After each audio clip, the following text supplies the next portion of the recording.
Bafethu angibingelele ekseni. Ngisho ukuthi hayi sesivukile. Sesivukile hayi. Sibonga umdali. Hayi. Bafethu ngiyakhuluma kakhulu. Ngikhuluma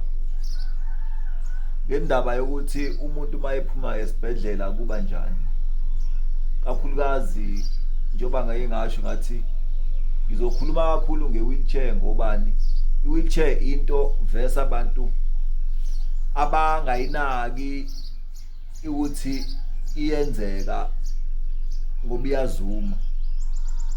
yabo ithi mayizuma ifike ninganakile ifike ishaya ingene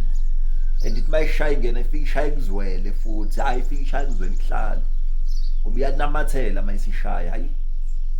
yazwela mfana ngoba uphenduka celebrity phenduka celebrity lokubuka yena nomnobani ngisho ungafuna ukubuka uzokubuka isitha sakho siyabaleka isitha sakho siyabaleka utshelwa yimina sikubuke kanje ube wazi kahle ukuthi lo wayengifisa umbhaxa buku ukuthi mawuphoqwa isimo usosuhleli kwi-chair phambi usiyakubamba kodwa uyakusaba ngendlela esatshwa ngayo i-chair yabo and ngempela futhi ngasho ngathi uma ngabe ungayihloniphi shaya phansi yabo so bafethu ukukhuluma ngalento ekade ngikhuluma ngayo izolo indaba ye-wheelchair bafethu ingoba ngazi ubuhlungu obenzakalayo umuntu uma sefathi aphume yabona esibhedlela base kuthiwa discharge sekuthiwa phuma kunomjida lenta dithi ngisazonitshela ngayo izolo kunomjida wasegoli kwaku December inaphe sekalimala ngoDecember kuDecember nabo bathi bevakashile bethi bavasha eThekwini kanti la ngaku toll gate bazoba nengozi yemoto abantwana basaphazeka majina wayekade enesikhwama sakhe beze eThekwini kodwa ngaleso sikhathi egqoka iskipa nesikhindi wala kubetshe bayolwandle nje yenzeka ingozi walimala esibhedlela uthe mayifika esibhedlela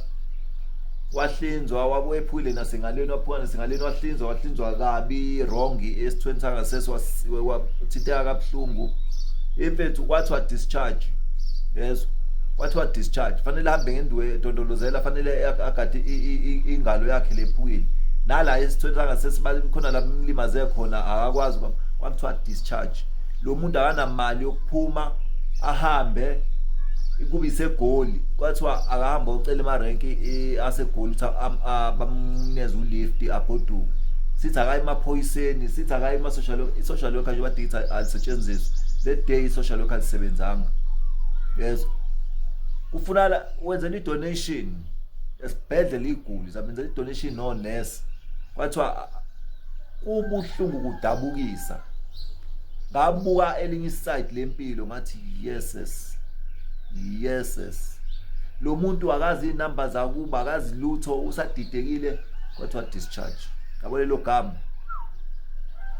majina ke nakuthiwa discharge uphethe wheelchair ugodwa ne-wheelchair into ongazongena kanjani kini nayo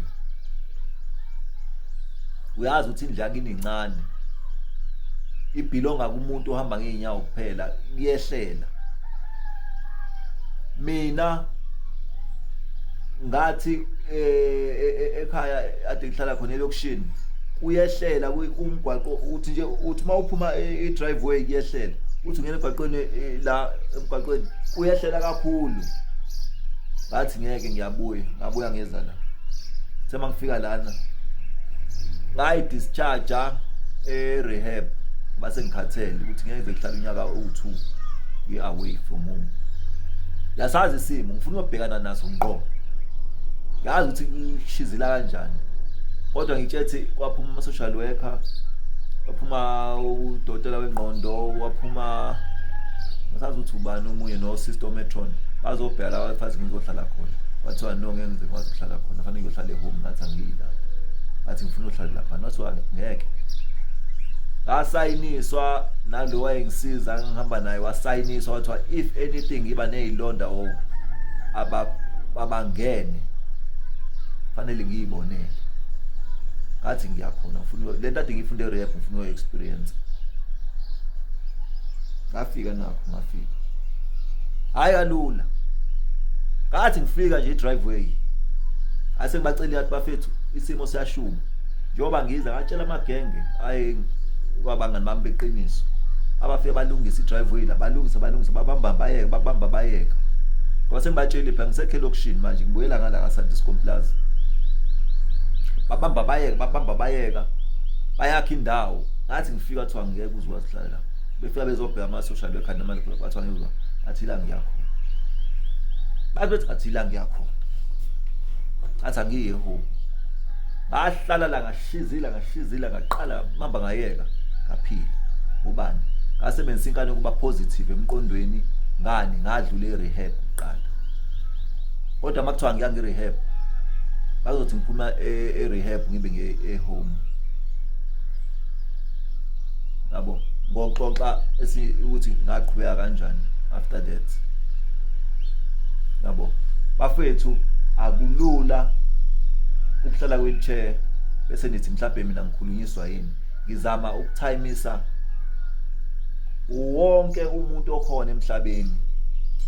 ngoba akekho umuntu wazi lelu suku ngibe ngithi akekho umuntu wazi lolu suku yazi nginuka kamnandi ngiyazizwa nje saphuma ngiyoshizila ngiyosebenza yabo alukho usuku olubuhlungu njengalolu suku lokuthi usulimele uyazi ukuthi isimo sasekhaya sinjani uthi awazi ukumhloniphi lento engishoyo ngisho noma kuthiwa uba hleliphi imaki ubuka umakhelwane ubuka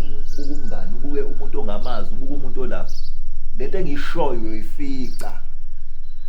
uthi uphuma ne-wheelchair esibhedlela awazi ukuthi mawuthi ungena kini endlini indlu yakini yakhelwa abantu abahamba ngenyawo hayi abantu bahamba nge-wheelchair yabo mina njengoba ngiqalile uNkulunkulu efaka isibusiso nje yonke into eyenziwa manje sekwakhiwa into yokuthi umuntu uhamba nge-wheelchair ngobani i-previous life beyimpilo yabantu ukuthi la ijondi la ukwazi ukungena uhamba ngenyawo hayi ma uhamba nge-wheelchair akube njalo bafethu asixoxeni ngalento ngoba impilo esishayayo esiphilayo kodwa singayinakile